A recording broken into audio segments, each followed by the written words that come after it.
Hello বন্ধুরা, এখন বানাবো আমি পাঁঠার মাংস। তো কেমন করে বানাবো দেখো।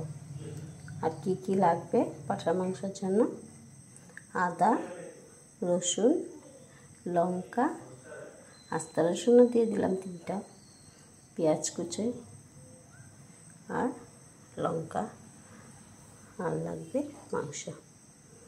এখানে গরম মশলা বাটা হয়ে গেছে আমার।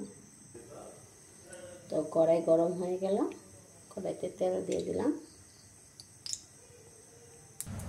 জিরা,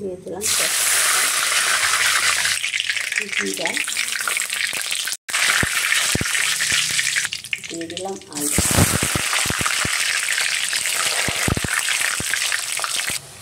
দিয়ে দিলাম নুন, দিয়ে দিলাম হলুদ গুঁড়ো,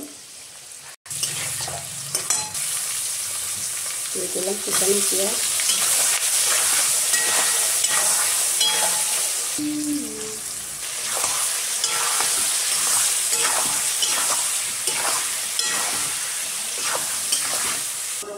এখন আমি মশলাগুলো বেটে নেব।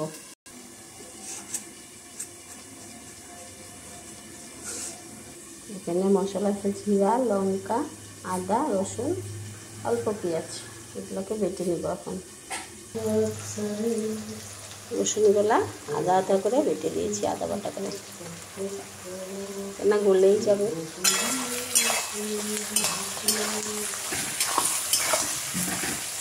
সব আধা আধা করে বেটে রেখেছি, কোনোরকম সবগুলো একদম গাদা গাদা হয়ে যাবে। অল্প ধনিয়া জিরা দিয়ে দিলাম, মাংসগুলো দিয়ে দিলাম,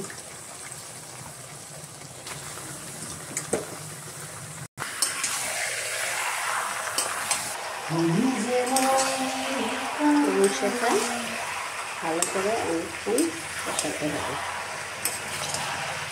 আমি একটা পর্যন্ত দেখালাম,